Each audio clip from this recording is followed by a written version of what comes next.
Welcome to Storyboard. In the last episode of the year, it's all about Google. Google CEO Sundar Pichai was in India, and he shared with an invited audience his thoughts for Google's plans for India in the coming years and how the internet would change the lives of Indians from all strata of society. He set up the conversation with a film which showed common people gaining from what they did with the internet. Let's take a look at what Sundar Pichai had to say. About India. अभी जितनी आज़ादी मिल गई है, जितना ज़्यादा fast जा रहा है इंडिया हमारा, ये कुछ बता नहीं सकते. There is nothing in this world that you can do. You just need to get yourself out of the bed and start doing it, man.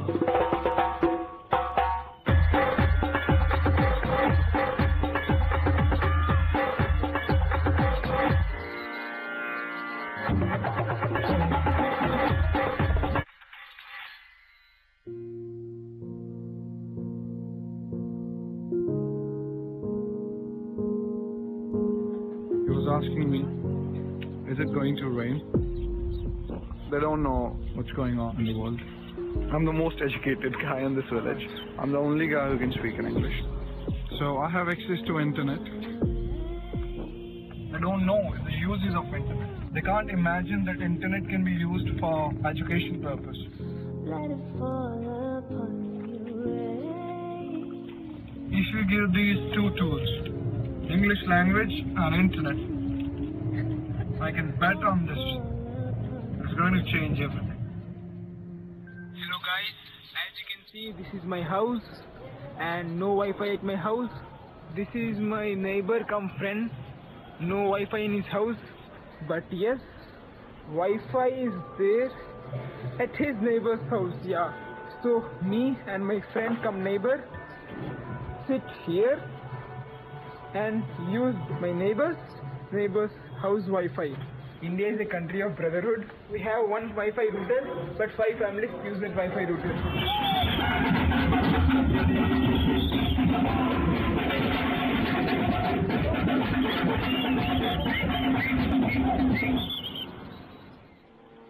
It's 4 o'clock in the evening. I'm currently standing outside my house on my field. What technology brings to here is truly amazing. It can change people's lives. I work as a web developer from my own house, from my own bedroom, and now I have 10 Mbps fiber optic Wi-Fi. About 5 years ago, we didn't even have proper dial-up connection. It's amazing how a simple internet connection can change people's lives. I can now make amazing mobile apps from my own house. There's so many things about India which are just amazing. We have so much people here, and the diversity. If you think that you are not capable of doing anything, you are wrong. Communication, education, technology, transportation, population, politician. We are gonna make this nation. We are gonna develop this nation. I am a citizen of a very great and wise country, and I am proud of it.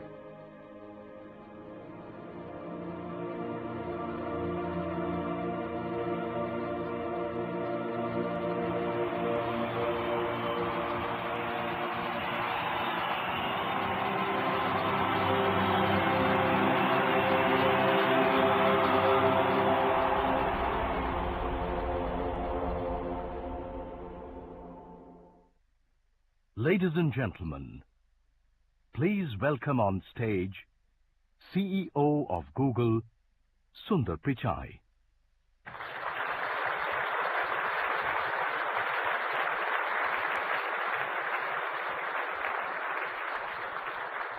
Good morning, everyone. It's really exciting to be here. Thank you all for coming.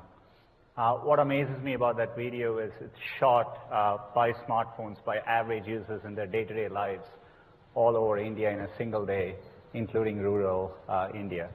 It's quite different from the India I grew up in, which is why I'm really excited to be here. Every day, there are thousands of Indian internet users who are coming online for the first time, beginning their journey in computing. And we want to make sure we as Google are serving those users. So a lot of what today is about is how we build products for the next billion Indian users yet to come online. We do that by staying focused on our mission. As Google, we've had this mission to organize the world's information and make it universally accessible and useful. For me, what inspired me to join Google was the fact that Google search worked the same whether you were a professor at a great university like Stanford or a poor kid in a rural part of the world. If you had access to a smartphone or a computer with connectivity, you got the same great search experience. And this notion that we build products for everyone is near and dear to my heart, and that's what a lot of today is about. Mobile is really changing the game, and with the number of people on smartphones, we can really get to do this at scale. Sundar said the normal things, 100 million, 200 million, 300 million, 500 million, but the important was the internet would change the lives of Indians. When we come back, let's talk to Jason Sparrow, who heads mobile marketing for Google globally. Welcome back. Jason Sparrow, the mobile marketing head of Google Worldwide, has the unenviable task of selling the internet in general and Google in particular to advertisers. He's trying to move away from data and getting into case studies that convince marketers that they have an ROI in advertising on the internet. Let's take a look at the conversation. Jason, thank you for talking to us. Thanks for having me. You know, marketers are grappling with, more than anything else, how to measure all the investments in digital. And now it gets worse in mobile. They know they need to be there, and they don't know how to spend the money because they don't get the metrics right. Yeah. So what do you tell them? We take them back, and we start with the consumer behavior, because I think drawing a picture and being able to measure is one thing, but you have to first understand the consumer may have multiple devices, for example. And some of the behavior that starts on one device may ultimately be a conversion of sorts on another device. You may also find that some of the behavior that starts in the digital world ends up in a physical store or in a quick serve restaurant or in any number of places. And so we try to help each brand build a model of their consumer's path to purchase. And that consumer's path to purchase, as we said, is quite varied and quite new. And so usually those models are somewhat disruptive for the customer. Once you have a model in place that says, okay, we think the customer is researching here and moving here, then you can have that technology conversation. And Google's investing in the tools to try to help here. But to be able to say, okay, I think the customer is using multiple devices to research a flight or a hotel. And then I want to sort of build one picture as they move back and forth across those devices. I think the downstream conversation is about how do you give credit for this. But ultimately, if you can treat that as one journey, which is our vision, then you can give credit and you can put media dollars against it. But when you say treat it as one journey, they give you all the money, or how does this work then? Oh, well, obviously we aspire to get as much of it as we can, but it's more about helping them solve the problem. Can I say that this doesn't sound any different from a pre-digital world? Because there was a customer journey, and the customer went from a newspaper, radio, outdoor, and then went into a shop. And those metrics were easy to understand. You know, you had the old GRPs and you had the leadership surveys. Now this is, you got a dashboard, you got algorithms, and you got all kinds of nonsense, which is more difficult to understand. So how do you simplify that? Well, I think I would start by saying that older world that you described, the offline world, I think often used broad brushstroke measures, and maybe they couldn't be as precise. I think why many marketers love digital is you can be quite specific about your conversion rate and did someone end up making the purchase or not. Whereas I think in a TV world, there's all those famous sayings about which parts work and which part don't. I think what's so exciting about digital, and we've, as an industry, grown up a lot in our measurement tools, is you actually can measure this. And I think you can get precise down to the was the flight purchased or not, and actually did someone end up in the store or not. So I think that's new science. For our customers, that's a journey. They need to make change because their organization has been buying different kinds of media for a while, and their measurement expectations are different. But as you educate them and say, okay, digital can do these things for you, I think most people wouldn't want to go back. Right. Now, by your experience in more mature markets, when you saw the, shall we say, the jump from a simple phone to a smartphone and a feature phone to a smartphone, yes. What happened to the consumer? What did you see change in the consumer? Well, I mean, I think the most obvious thing is they went from doing things where they're holding the phone up to their ear or maybe texting to a lot more things you do while looking at the phone. Right. And that enables new marketing opportunities, but you also have to build new user experiences. So I think the simplest thing I would say, and I think what I understand about India is that the decreasing cost of smartphones and improvements in networks will take you down a similar path. I think that the experiences that people have that are built for those environments are things that are about navigating the physical world. So all of the things that you think and associate with a map, all of the things that you might do on an impulse and stolen 10 minutes while you're sitting in a rail station, are things that people start to be able to do because they're connected. I think the needs that we're addressing are not new. But because we're connected in moments that we didn't used to be, we have this powerful ability to act on all of those needs. And that's, I think, the experience that we're all trying to build for. One of the challenges, you were upstairs talking to a room full of marketers and advertisers. Yes. The average age of those people was 40 plus. Again, by experience, you say it's easier to convince the younger lot than the older lot, or what is the experience in talking to a 45-year-old CEO or 50-year-old CEO and telling him, getting him to understand what's happening in the mobile world? So you're right to recognize this. I think there is a transformation here, and I think people that have grown up with this technology make that transition more quickly. What I've found is most CEOs and CMOs like to look at data, and they see their users coming online on mobile devices, and there's a journey, and I think Rajan, our leader in India, talked about we're no longer having the debate about whether this is happening, about whether digital is high impact regardless of your business. We're now into what can you do about it, and so we're having what I would describe as how type conversations rather than yes no type conversations. So I think they're motivated leaders. I think change management is hard, and some will make it faster than others. What I've found is the most valuable thing for that CEO, for that CMO, is to provide them with examples of what it looks like when it works. And so we're big into publishing case studies, maybe bringing examples from other markets. And I think India will ultimately be an example for other markets about what it looks like when you get it right. And I would say I think most marketers can make that journey if they're looking at the data and paying attention to their customers. From the time digital has come to India, we find that you had digital, which was like giving you so much data that was not funny, and you had the legacy media, print and TV, which were not even measured decently. So is that a cross around your neck that you're wearing, that there's so much data that it punishes you? The yields are still fairly low. I mean, not just in India, worldwide. So what causes that? Well, and I think there's always an abundance of data. And one of the things that's fascinating about mobile is the thousands, we unveiled some research today, the thousands of digital touch points that you have throughout the day. And many of those touch points don't have that much commercial value. I'm sending a quick text to someone, or I'm publishing some pictures on social media. It's about parsing that and figuring out which data you need and which of those moments matter and which of those moments don't. And so I think humbly that Google's trying to build the tools to help people understand in the vast array of things that they could track, what are the 1, 2, or 3 metrics that are important to their business, and then provide them those tools. So you're right that there's a lot. I think the effort is to help people cut through that. Right. Now, earlier the world for the marketer was very simple in the sense he dealt with one agency, and he spoke to them, and they gave him his creative, his media, they painted his outdoor, they did everything. Yeah. And now he's got to grapple with this large number. And the same problem for you, because you've got to talk to a large number of influencers to sell anything.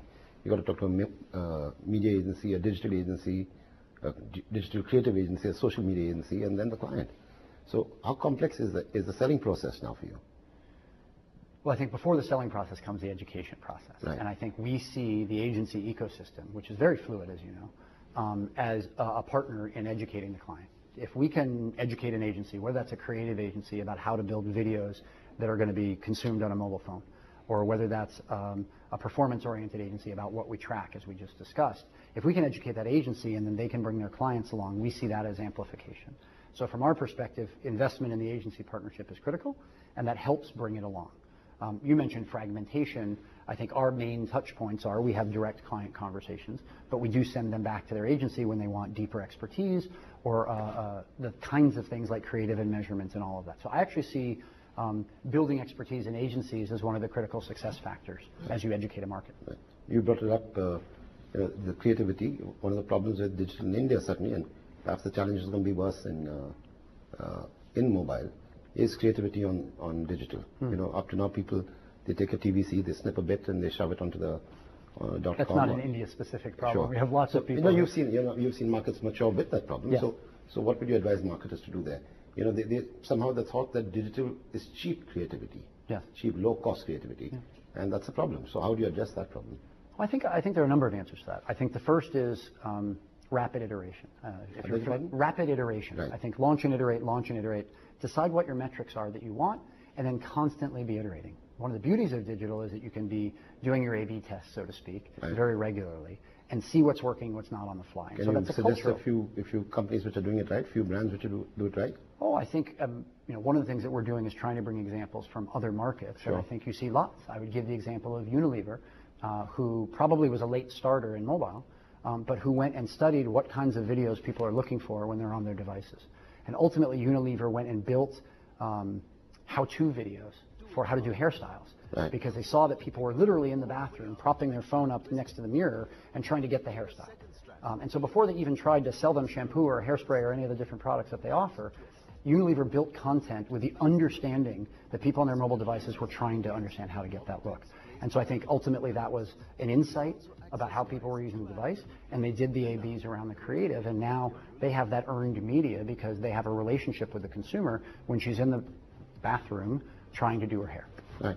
Now tell me, you've got in India certainly, and certainly in Europe and the US, you have the problem that the old legacy creative agencies didn't get digital, and suddenly everything is There's a TV bias sometimes.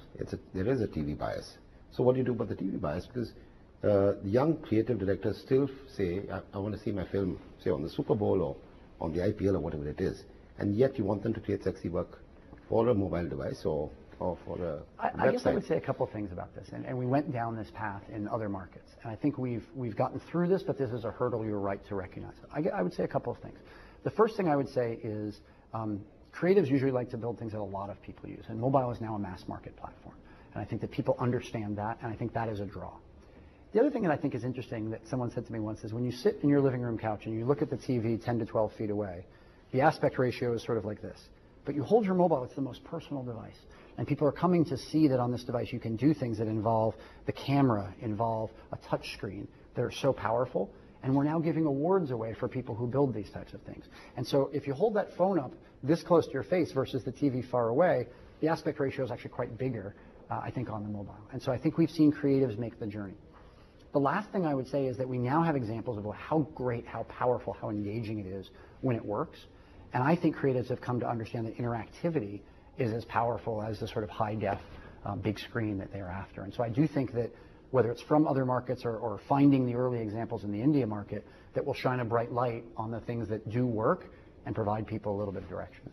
How important, in your opinion, is Cannes taking digital much more seriously than it is, or mobile as a subset of digital, or Clio's, or we've started to see awards in Cannes for mobile and for digital, and I do think that's a big deal. I think there's nothing like having a Cannes Lion on your shelf to be able to motivate someone both from a career perspective but also an agency perspective. So I think that is a big deal. I would be interested in whether there's something like that in India that has similar awards. But I do think that when you start rewarding things, people tend to change their behavior. Right. Can a marketer survive if he doesn't go digital in the next 5 years? No. Okay. It's a short answer, but no, I don't think so. I certainly think there will still be TV and print and outdoor. Right. But I think that given the mass market phenomenon and that we're seeing in the lowering of cost of devices and the improvement in networks, I think most marketers are going to have to learn digital. And if you could talk to 100 marketers in a room, what are the 3 pieces of advice you could give them? You just got 10 minutes with them. What are the 3 pieces of advice you would give them? I guess I would say the following. Go back, because consumer experiences are so changed by connectivity, and connectivity everywhere you are. They have connectivity in the mall, they have connectivity in the rail station, they have connectivity wherever they are. Go back and remap your customer's journey. Think about how your customer is finding their way to your doorstep, and remap that now that they're connected. It's a new customer insight. And again, Google likes to help with this by providing data. So if one is understand the customer journey in a digital mobile world, 2 is build the user experiences with the assumption that there's these quick bursts of engagement. So go rebuild your UX in digital to try to satisfy some of these needs, recognizing what consumers want when they're on their digital device, and then build new measurement models. We talked about measurement earlier, so that you can build the feedback loop to understand whether your efforts and your user experiences are resonating. So map it, build for it, and measure it. Thank you so much. Yeah, thanks for having me. My viewers enjoy the show. Thank you so much. Cheers. Thank you. Well, what is clear is that we're going to see more and more advertising on the internet, and with more and more education, marketers will transfer a larger part of their money to advertising on the net. That's all we have for this week, but before we go, here's wishing you a Happy New Year, and we come back in the New Year. You'll see a lot of very interesting programming. Till then, catch us on Facebook, Twitter, and wherever else Storyboard is written about. Thank you so much.